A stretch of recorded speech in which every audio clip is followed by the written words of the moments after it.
नमस्कार प्यारे विद्यार्थियों, मैं पन्नाराम चौधरी आपके समक्ष उपस्थित हुआ हूँ। रीट पात्रता परीक्षा 2025 का जो नोटिफिकेशन आउट हुआ है उस पर चर्चा करने के लिए रीट L1 और L2 दोनों पर विस्तार से चर्चा की जाएगी।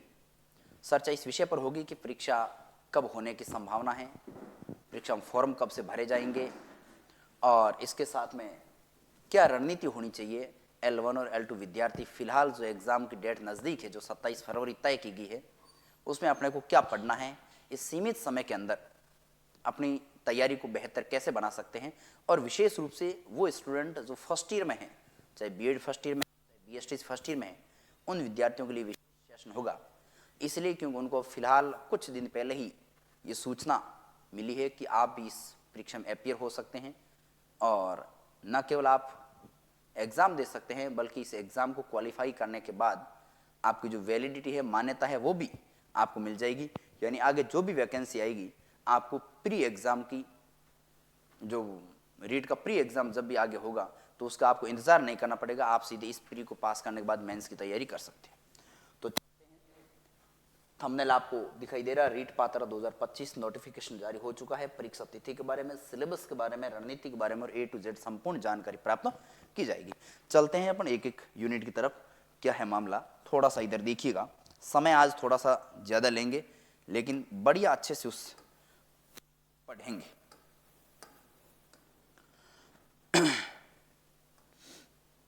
सबसे पहले देखिए रीट।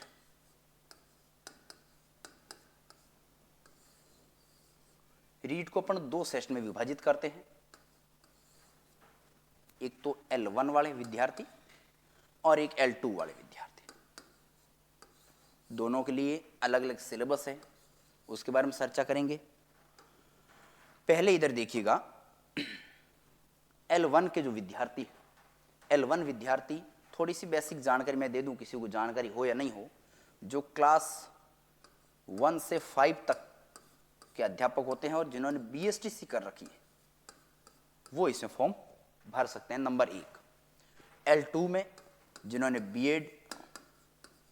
बीएड की है और जो 6 to 8 तक, क्लास 6 to 8 तक जो स्कूलें होती हैं, क्लासें होती हैं, उनके लिए अध्यापक बनाए जाते हैं। अब अपन इस पर थोड़ी चर्चा करते हैं।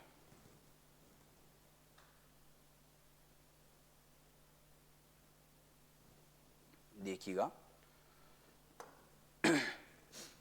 L1 के सिलेबस पर चर्चा करें थोड़ी सी, तो आपको सबसे पहले नंबर 1 में आप रखोगे मनोविज्ञान को, इसमें आपका मनोविज्ञान आती है। दूसरे नंबर पर आप रखोगे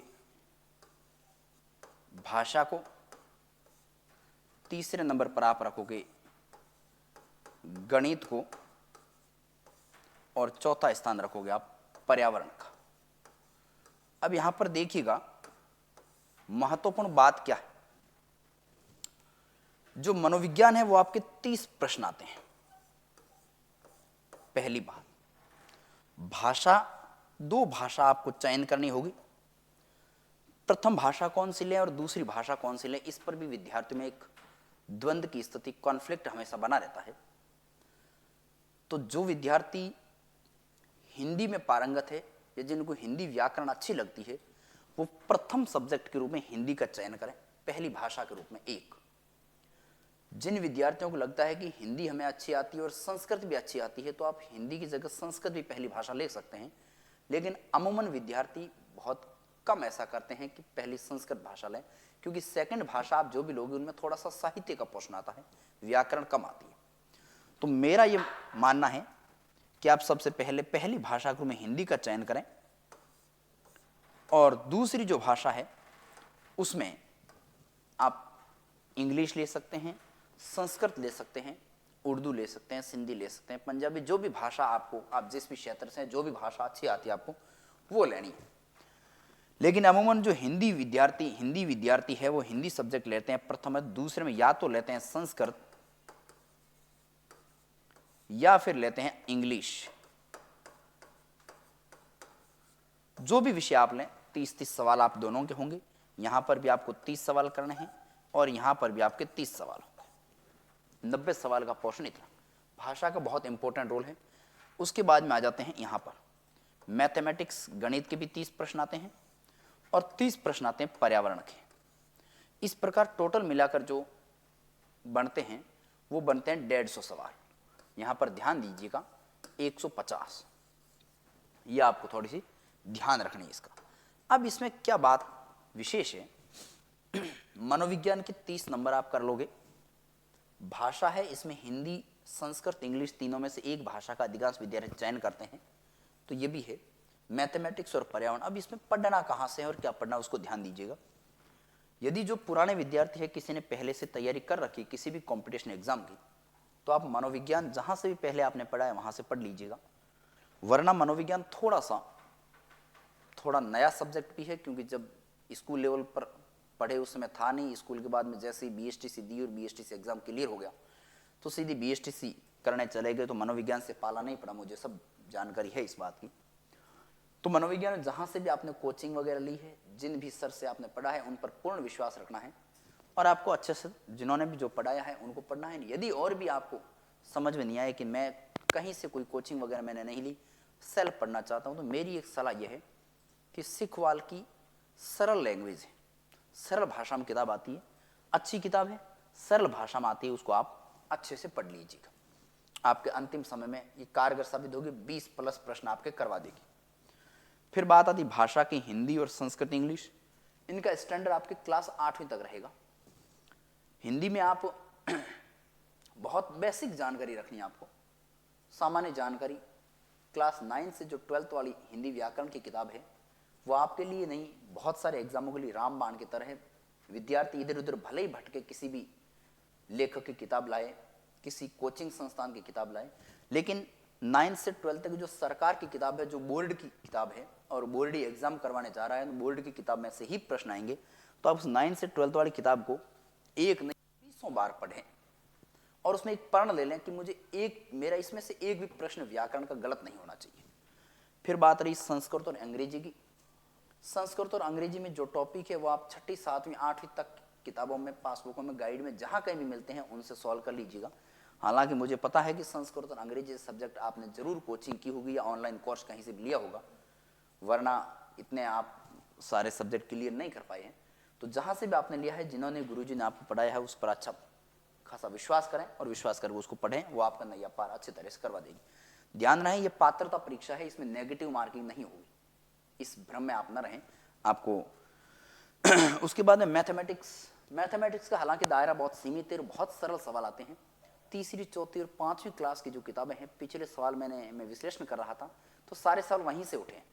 लेकिन 3री, 4थी, 5वीं क्लास की किताबों में दिक्कत यह है कि वो 3 किताबें हर क्लास की, इतनी किताबें आप एक विद्यार्थी अब नहीं पढ़ पाएगा। तो फिर जहाँ से भी आपने पढ़ा है वहाँ पर ध्यान रखें, अच्छा उसमें तैयारी करें। और उससे भी ज़्यादा आप कहीं जाना चाहते हो तो इसमें कलाम अकेडमी का जो टुकड़ा आता है छोटा, उस पर थोड़ा सा विश्वास कीजिएगा। अच्छा कंटेंट दे रखा है, उसको आप बढ़िया पढ़ लीजिएगा। पर्यावरण में कुछ चीज़ें हैं जो बहुत सामान्य हैं, नहीं पढ़ोगे तो भी आंसर हो जाते हैं। कुछ टॉपिक ऐसे हैं जो कला और संस्कृति से रिलेटेड है, कुछ टॉपिक ऐसे जो साइंस से रिलेटेड है, लेकिन उनका लेवल 5वीं, 6ठी और 7वीं क्लास तक का है, उनसे बाहर आपको नहीं पढ़ना है। प्रिय मित्रों, मैं एक और बात बता देता हूँ, आप किसी भी गाइड के चक्कर में आप फिलहाल मत घुसना, नहीं तो फिर आप वापस एग्जाम दे के आओगे तब कहोगे हमने मेहनत बहुत की लेकिन प्रश्न इतने सही नहीं हुए। इसका बहुत सरल और छोटा सब्जेक्ट है, छोटा विषय वस्तु है, लेकिन टॉपिक ज़्यादा है तो अपन भ्रमित हो जाते हैं। आप किसी गाइड के चक्कर में जाओगे तो आपको वहाँ एक ऐसे भ्रम जाल में फैला दिया जाएगा, फंसा दिया जाएगा आपको कि आप बाहर नहीं निकल पाओगे और सारे विषयों की तैयारी एक तरफ और पर्यावरण एक तरफ हो जाएगा और इतना वेटेज नहीं, 30 सवाल है आगे। तो मेरा ये मानना है कि आप कहीं से भी, यदि इसके पर्यावरण के बारे में मैं भी अब क्लास में पढ़ा रहा हूँ और 50, 60, 70 पेज ऐसे हैं, तो मैंने पहले भी आपको कहा था कि मैं आपको भिजवा दूंगा। अभी हालांकि 27 फरवरी को एग्जाम है और वो नोट्स मैं यदि फरवरी की शुरुआत में भेजाऊंगा तो भी आप 2 दिन में आराम से याद कर सकते हैं। इतना ही है, शॉर्ट मैटर है और बहुत शॉर्ट है, आपको 25 से 30 सवालों के बीच का पूर्ति कर देगा। अब 100% की गारंटी न तो मैं देता हूँ, न 100% आने भी चाहिए, इसलिए नहीं आने चाहिए। यदि 100 में से 100 ही सवाल अपनी ही लिखी हुई चीज़ में आ जाती है तो पेपर का स्तर अच्छा नहीं रहता है, थोड़े बहुत सवाल 1-2 बाहर से आने भी चाहिए। तो इसके बारे में मैं आपको सुविधा उपलब्ध करवा दूंगा। कई मैंने पहले कहा था, विद्यार्थी बहुत सारे मैसेज करते हैं, सर आपने भेजा नहीं। मैं भी कोशिश कर रहा हूँ, थोड़ी मेरे पास भी क्लासें ज़्यादा है, मैं भी थोड़ा बिजी ज़्यादा रहता हूँ। क्लास को जैसे जैसे पढ़ाता हूँ वैसे वैसे नोट्स लिखवाता हूँ, और वो लिखे हुए नोट्स आपको वापस में अवेलेबल करवा दूंगा। और यदि और कहीं से आप पढ़ रहे हैं तो इनको ज़रूर पढ़ लेना। लेकिन एक बात ध्यान रखना, यदि कोई गुरुजी भी पढ़ा रहे हैं, मैंने बहुत सारे अध्यापकों को पढ़ाते देखा है कि वो गाइडों से मिला जुला सार लेके आते हैं, और उस सार को जैसे जैसे पढ़ा देते हैं, किसी परिभाषा, किसी लेखक की पारिवारिक परिभाषा है ना, एकल पारिवारिक संयुक्त, इतनी आपको गहराई में नहीं जाना है। समाज शास्त्र का टॉपिक हो या दर्शन शास्त्र का या साइंस का, आपको 5वीं 6ठी 7वीं लेवल हाईएस्ट, उससे ज़्यादा नहीं जाना है। तो इसके बारे में ज़्यादा चिंता नहीं करनी है, थोड़ा वहाँ लेवल तक पढ़ें। और दूसरा मैंने कहा आपको पर्यावरण संबंधित मैं आपकी पूर्ति कर दूँगा। तो ये तो होगी आपके L1 की, नेगेटिव मार्किंग नहीं है, बहुत अच्छे से इसको पढ़ें। और टारगेट ये रखें कि हर सब्जेक्ट में कम से कम 20 से 25 प्रश्न आपके सही, और सही हो भी सकते हैं। 10-15 सवाल तो हर कोई बच्चा जाएगा, वो बिना पढ़े वो भी करके आए, क्योंकि बहुत सामान्य लेवल के प्रश्न आते हैं। क्योंकि अपने को अध्यापक बनना भी क्लास 5वीं तक का है, और 5वीं तक के बच्चों को अब उसमें टॉपिक है, सिलाई करना है, बागवानी है, सब्जी वाला है, ये नॉर्मल टॉपिक है। परिवार है, संयुक्त परिवार, एकल परिवार, इसमें ज़्यादा जोर नहीं पड़ा। बात रही L2 की, थोड़ा ध्यान देना। L2 में क्या है? L2 में अलग क्या है? L2 में एक तो मनोविज्ञान है, ये तो कॉमन है, मनोविज्ञान तो है ही, ये 30 सवाल है। भाषा है, ये भी है, भाषा है, और भाषा के भी 30-30 प्रश्न हैं। जो भी आप भाषा चूज करोगे, दोनों में 30-30 90 प्रश्न हो गए। पीछे ध्यान रखना 60 सब्जेक्ट के, विषय के हैं 60 सवाल, विषय के 60 सवाल।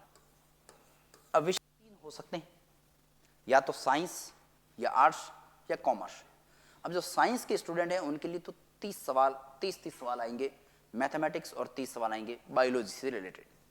और जो आर्ट्स का स्टूडेंट है उनके लिए 60 सवाल आएंगे कला और संस्कृति से, उसमें राजस्थान भारत दोनों का है सिलेबस में अभी आपको। और जो कॉमर्स वाले विद्यार्थी है वो रीट में अलग से उनकी वैकेंसी नहीं आती, वो SST माने जाते हैं। अब SST वालों के लिए जो सामाजिक अध्ययन का पोर्शन दे रखा है, उसमें भारतीय सभ्यता, संस्कृति, समाज, सिंधु घाटी सभ्यता, वैदिक संस्कृति, जैन, बौद्ध और महाजनपद का। पढ़ने में बहुत लंबा लगता है, लेकिन है बहुत छोटा। बहुत छोटा इसलिए है, इसमें भी मैं कोशिश कर रहा हूँ, लेकिन समय थोड़ा अभाव है, इसलिए मैं नहीं कर पा रहा हूँ। बाकी बहुत छोटा सिलेबस है। नीचे दे रखा है बहुविकल्प प्रश्नों का मापदंड कक्षा 6 से 8 तक राज्य सरकार द्वारा निर्धारित पाठ्यक्रम सत्र 2021-22 की पाठ्य पुस्तकों का होगा, लेकिन कठिनाई स्तर क्लास 12 तक का होगा। अब 12th क्लास का कठिनाई स्तर है तो ज़्यादा से ज़्यादा 4 या 5 सवाल आ सकते हैं, 2-3 सवाल आते हैं अमूमन, 5 सवाल ज़्यादा से ज़्यादा कठिनाई स्तर का आ सकते हैं। बाकी का जो मैटर है वो 6ठी से 8वीं तक का है। तो 6ठी, 7वीं और 8वीं की जो किताबें हैं, अब इसमें ये बड़ी बात यह है कि 2021 और 22 में जो किताबें चलती थी उन किताबों पर थोड़ा ज़्यादा गौर करना है। उसमें अब सिंधु घाटी सभ्यता आप पढ़ोगे तो वैसे सिंधु घाटी सभ्यता कॉलेज प्रोफेसर वो भी पढ़ता है, किसी गाइड के चक्कर में पढ़ोगे तो उसमें ये सारी बातें लिखी हुई है, छोटे से छोटे स्थल और उसकी खुदाई करता कौन है, उत्खनन करता कौन है, वहाँ तक। लेकिन अपने को इतनी बातें नहीं पढ़नी, अपने को बहुत कम बातों पर ध्यान देना है। कम इसलिए पढ़नी है कि अपना लेवल जो है वो पात्रता का है एक तो, और दूसरा 6ठी से 8वीं तक का लेवल दे रखा है, तो वहाँ तक ही पढ़ना है। सिंधु घाटी सभ्यता वगैरह क्लास 9th की किताब में आपको मिल जाएगा। क्लास 12th की किताब का जो RBC की किताब है उसमें पहला चैप्टर बहुत अच्छा दे रखा है, वैदिक संस्कृति, जैन, बौद्ध धर्म, महाजनपद काल। ये है। हालांकि इस विषय के बारे में कल या परसों एक अलग सी वीडियो बनाऊंगा। तो पहले इस भाषा के बारे में थोड़ी, इस विषय के बारे में थोड़ी जानकारी ले लेते हैं कि L2 में ये है।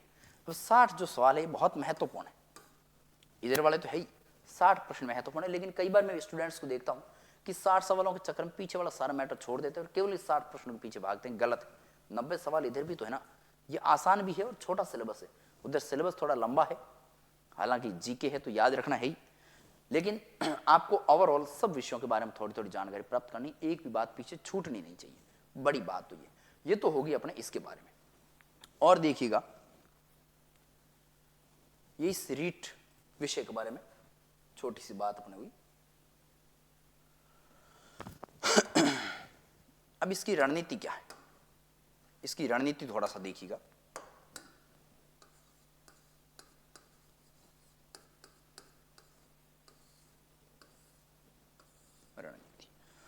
रणनीति कैसा है कि अब समय बहुत कम बचा है, तो आप इस सिलेबस को 2-3 भागों में डिवाइड कीजिएगा। ऐसे ही आपके सिलेबस पूरा नहीं होगा। आप जब भी उठें थोड़ा सा आलस्य को त्याग कीजिएगा। आलस्य त्यागना आप जरूरी है, क्योंकि मैदान तैयार है। आपको सिर्फ युद्ध जीतने के लिए जितने भी कौशल सीखने हैं वो कौशल सीखने का आपका समय है। अब कौशल सिखाने के लिए हम यहाँ उपस्थित हुए। कौशल में यह है कि जो मनोविज्ञान के स्टूडेंट्स हैं इसको थोड़ा सा ज़्यादा मनोविज्ञान विषय पर थोड़ा सा ज़्यादा फोकस करना है आपको। 30 प्रश्न है तो डेली 1.5-2 घंटे इसको दें। और एक बात मित्रों ध्यान रखना, कोई भी विषय पढ़ते समय कॉपी और पेन साथ में रखें। जो भी शब्द आपने पढ़ा है पहले एक बार उसको पढ़ लीजिएगा, पढ़ने के बाद उस किताब को उल्टा बंद कर दीजिएगा। फिर 5 मिनट आप जहां पर भी हो वहां पर सो जाइएगा और सोचिएगा उस विषय को जिसके बारे में आपने पढ़ा है। मान लो आपने विकास और वृद्धि में अंतर पढ़ा है तो 5 मिनट ऐसे सोकर सोचिएगा कि मैंने जो पढ़ा है उसमें क्या बातें मुझे याद रही है और समझ में क्या है, कॉन्सेप्ट कितना क्लियर हुआ है। फैक्चुअल बातें अलग है। फिर समझिएगा वृद्धि सिर्फ मात्रात्मक हो रही है, संख्यात्मक बढ़ रही है। विकास में मुझे गुणात्मक वृद्धि दिखाई दे रही है, यानी कि वृद्धि में विकास नहीं है लेकिन विकास में वृद्धि नजर आ रहा है। तो ये कॉन्सेप्ट आप सोचने के बाद में रफ कॉपी और पेन उसके ऊपर लिखने शुरू कर दीजिए। जो बातें आपको आ रही है वो लिखते जाइए। अब जरूरी नहीं है कि पूरा जैसे नोट्स बनाते वैसे बनाना है, आपको शॉर्ट वर्ड की वर्ड के रूप में आपको लिखना है। केवल आप ही समझ सको, दूसरे की भलाई के चक्कर में नहीं पढ़ना है। उसको समझते जाइए और धीरे धीरे लिखते जाइए। दूसरा है मनोविज्ञान के बाद में मैथमेटिक्स, गणित। आप सब जानते हैं कि गणित अभ्यास का हिस्सा है और अक्सर जो बीएसटी से किए हुए विद्यार्थी होते हैं वो इस मैथमेटिक्स से डरते हैं। लेकिन आप डरने की जरूरत इसलिए नहीं है कि आपके सिलेबस में दे रखा है ना, वो जातीय मान, स्थानीय मान, जोड़ बाकी गुणा भाग की संक्रियाएं, भिन्नों के बारे में, सरल भिन्न है ना, मिश्रित भिन्न, ये छोटी छोटी बातें दे रखी है। उसके बाद में क्षेत्रमिति आ जाएगी। कई कोण वाला प्रश्न देखने के बाद डरते हैं, नहीं डरना है। आपका लेवल है ना बहुत बहुत छोटे लेवल की विषय वस्तु आती है तो उस पर ज्यादा डरने की इतनी जरूरत नहीं है। तो इसको अभ्यास करना है। और अभ्यास कब करना है? मैथमेटिक्स को या तो सुबह जल्दी पढ़ना है या रात को पढ़ना है। या तो सुबह जल्दी पढ़ो। सुबह जल्दी कब? जब आप 4 बजे, 3 बजे, 5 बजे, 6 बजे जब भी उठते हो, उठने का आपका समय है, अलग अलग है पढ़ने का तरीका। कोई रात को सोते हैं, दिन को पढ़ते हैं। जब भी उठो उस समय सबसे पहले आंखें धोने के बाद या स्नान करने के बाद में मैथमेटिक्स को लेकर बैठ जाओ ताकि आपको नींद नहीं आए। इस समय यदि आप आर्ट्स विषय लेके बैठ गए या संस्कृत लेके बैठ गए, हिंदी लेके बैठ गए तो नींद आनी शुरू हो जाएगी। या तो सुबह या फिर रात को लेट, जब आपको लगे कि अब मैंने खाना खा लिया और खाना खाने के बाद में अब मैं सोने की तैयारी, उससे घंटा 1.5 घंटा पहले मैथमेटिक्स लेकर शुरू हो जाए। क्योंकि खाना खाने के बाद अक्सर आलस्य आ जाता है। हम में जो प्रक्रिया होती है वो आप में भी होती है, सीधी सी बात है। उसके बाद में आती भाषा। भाषा में ध्यान रखिएगा, एक है हिंदी, एक मान लो दूसरी संस्कृत ले लेता हूं या एक इंग्लिश ले लेते हैं।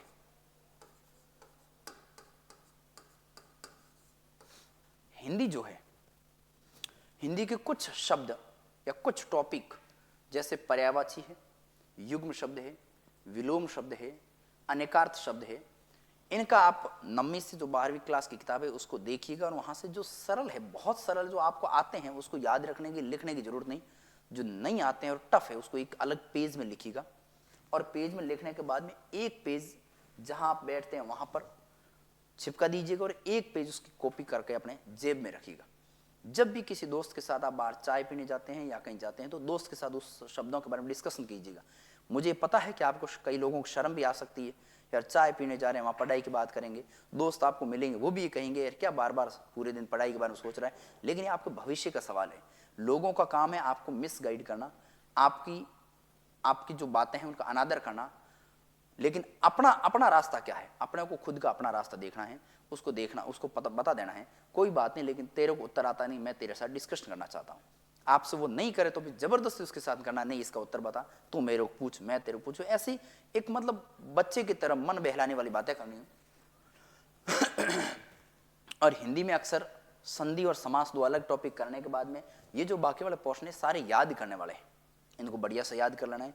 फिर वाक्य निर्माण से संबंधित बात आती है तो आप 3 वाक्य है संयुक्त मिश्रित, उन वाक्यों के बारे में कौन सा वर्ड, कौन सा शब्द कहाँ आएगा तो मिश्रित होगा, कौन सा शब्द आएगा तो संयुक्त वाक्य होगा, है ना। इस प्रकार की छोटी छोटी बातें उनको देखिएगा, लेकिन मुख्य जो पोर्शन जोर देना है वो पर्यायवाची पर, विलोम शब्द पर, युग्म शब्द पर, अनेकार्थक शब्द पर या लोकोक्ति और मुहावरा वाले जो टॉपिक है जो भी आपके सिलेबस में है उन विषयों पर ज़्यादा जोर देना है। और हिंदी के बारे में थोड़ी अच्छी पकड़ बना लेनी है, क्योंकि ये अक्सर अपने सरल प्रश्न माने जाते हैं और इसमें बाकी वालों में यदि कमी भी रह जाती है हिंदी में आप लीड ले सकते हैं। बात रही संस्कृत की। संस्कृत में एक तो प्रश्न घड़ी और संख्या पद्धति से संबंधित, यानी संख्याओं से संबंधित और घड़ी से संबंधित आते हैं प्रश्न, उनको तो बिल्कुल भी गलत मत कीजिएगा, रट लीजिएगा। घड़ी में 10 शब्द होंगे ज़्यादा से ज़्यादा, ठीक है। पौने को क्या कहते हैं, आधे को क्या कहते हैं, सवा को क्या कहते हैं, ये कुछ शब्द हैं, उनको तो अलग से एक पेज में रट लीजिएगा। फिर संख्याओं के अंदर एक संख्या, पहली संख्या लिख लीजिएगा, उसके बाद में धीरे धीरे 1 से 10 तक संख्या याद है, फिर 10 से 11 तक याद, 11 से 20 तक याद कीजिएगा। उसके बाद एक एक संख्या का एक एक अंक लिख दीजिएगा, जो आपको लगे टफ है, ये आ सकता है तो उसको अलग से लिख के थोड़ा याद कर लीजिएगा। एक दूसरा, इसमें जो धातु रूप है या क्रिया रूप जो है उनको विशेष ध्यान रखिएगा। यदि आपके क्रिया रूप अच्छे बन जाते हैं, धातु रूप अच्छे बन जाते हैं, तो बाकी जो वाक्य निर्माण वगैरह है वो अपने आप चीज़ें इसके ऊपर सरल हो, क्योंकि आपको उसमें समझ लगानी है, ठीक है। अच्छा, धातु रूप में भी क्या करना है, धातु रूप में भी प्रत्येक धातु रूप का अकारांत है, आकारांत है, इकारांत है, उकारांत है या बड़ी ई वाला इकारांत है, इनके एक एक आपको याद कर लेने। ज़्यादातर कॉमन होते हैं, लेकिन कुछ ऐसे टॉपिक्स है उनमें थोड़ा अलग होता है, जैसे नदी अलग है और स्त्री अलग है, तो ऐसे कुछ टॉपिक उनको आप अलग कीजिएगा और अलग से उसको याद करने की कोशिश कीजिएगा। हालांकि मुझे पता है कि आप सब कहोगे कि सर याद ही तो करना है हमें बार बार, ये बात तो यही है लास्ट में। हाँ, क्योंकि एग्जाम की पद्धति है वो रटने पर ही आधारित है। जितना अधिक रटोगे सिलेक्शन में, एग्जाम में नंबर आपके उतने अधिक आएंगे और सिलेक्शन उतना ही सरल होगा। बात रहेगी इंग्लिश की। इंग्लिश की तैयारी करने वाले स्टूडेंट्स, इंग्लिश यदि आप सेकंड लैंग्वेज लेते हैं तो आपके साहित्य का पोर्शन, सोनेट्स वगैरह, पोइम, राइम स्कीम वगैरह ये आएंगे, और यदि फर्स्ट लैंग्वेज लेते हैं तो व्याकरण आएगी। हालांकि सोनेट्स वगैरह टॉपिक मेरे, हालांकि इंग्लिश सब्जेक्ट था और मैंने इंग्लिश सेकेंडली 28 सवाल में रीट में L2 में पिछले 2021 वाले में सही हुए थे। मेरा ये मानना है कि सारे सब्जेक्टों में सबसे सरल इंग्लिश है, लेकिन उसमें एक बात और है, यदि आप चाहो कि मेरे को पहले इंग्लिश नहीं आती थी, अब संस्कृत भी नहीं आती है और इंग्लिश और संस्कृत में मैं इंग्लिश ले लूँ, तो पहले से आपको जरा भी नॉलेज नहीं है तो फिर इंग्लिश में मत घुसना, क्योंकि इसमें थोड़ी सी वोकेब की जरूरत होती है। वोकेबलरी आपकी और समझने की क्षमता थोड़ी ज़्यादा है, तभी ये काम आएगी। ये ग्रेजुएशन में 11-12 में बढ़िया इंग्लिश हो तो, वरना यदि इंग्लिश पहले आपको नहीं आती, अब आप अचानक इंग्लिश में जाओगे तो मार खाओगे। उससे बढ़िया है कि संस्कृत ही लें, क्योंकि हिंदी और संस्कृत में बहुत सारी बातें कॉमन है, कॉमन मैच खाती है, मिलने वाली है। तो इंग्लिश के व्याकरण में छोटे से टॉपिक वो तो एग्रीमेंट वगैरह है ही, याद करना है।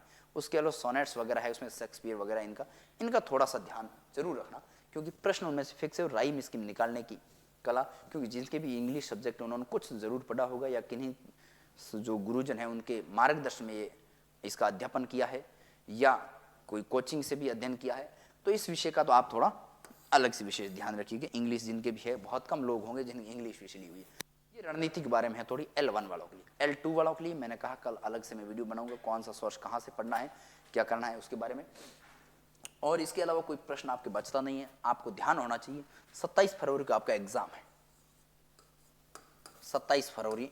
लेकिन उसमें एक और दे रखा है कि यदि बोर्ड की इच्छा हुई या समय कहीं टकराता हुआ तो इसको आगे भी खिसका सकता है, या पहले तो खैर करवाने की कोई गुंजाइश ही नहीं होती एग्जाम डेट से पहले तो, लेकिन आगे भी खिसका सकता है, ऐसी संभावना व्यक्त की गई। आगे आप ऑब्लिक में देखोगे तो 27 फरवरी आपके दिमाग में रखना है। जनवरी एंडिंग तक आपका सिलेबस है वो एक बार कंप्लीट, जहां से भी आप पढ़ रहे हो या जहां से भी पढ़ा वहां कंप्लीट हो जाना चाहिए। और जिनकी भी बढ़िया तैयारी है, तैयारी जिनकी अच्छी है, उनको थोड़ी सी टेस्ट प्रैक्टिस करनी चाहिए। टेस्ट प्रैक्टिस में ये ध्यान रखें कि आप जो भी टेस्ट प्रैक्टिस बना रहे हैं वो सिलेबस रख रहे हैं या नहीं रख रहे हैं। हो सकता है वो आपको बहुत सरल भी लगे, लेकिन पेपर भी तो आपका सरल आता है, ठीक है, आपने बहुत ज़्यादा पढ़ लिया है। तो तैयारी अच्छी है, वो थोड़ा टेस्ट सीरीज का टेस्ट का प्रैक्टिस कर ले। और 27 फरवरी को आपका एग्जाम है, जनवरी से पहले अपने सिलेबस एक बार अच्छी तरीके से कंप्लीट कर लें। बीच में जो पीछे 20 दिन रहेंगे, उस 20 दिनों के अंदर बढ़िया रिवीजन करना है। हमारी तो यही सलाह है। और कोई आपको कोई इससे संबंधित कन्फ्यूजन है, डाउट है, तो आप मुझे ज़रूर कमेंट बॉक्स में भेज देना, मैं आपके कमेंट पढ़ता हूँ। जियोग्राफी पॉइंट बार मेरे जो चैनल है उस पर। दूसरी बात एक और, कई विद्यार्थी कन्फ्यूजन में होंगे जो पहली बार एग्जाम दे रहे हैं वो, या जिन्होंने पहले रीट पात्रता पास कर ली, वो जिन्होंने रीट पात्रता पहले परीक्षा पास कर ली है उनकी मान्य है, लेकिन जिनकी पहले रनिंग चल रही थी, मान लो BST फर्स्ट ईयर था और रीट पात्रता हो गई, तो उनको ये दोबारी देनी है। दोबारी देनी है, दोबारी पास करनी है।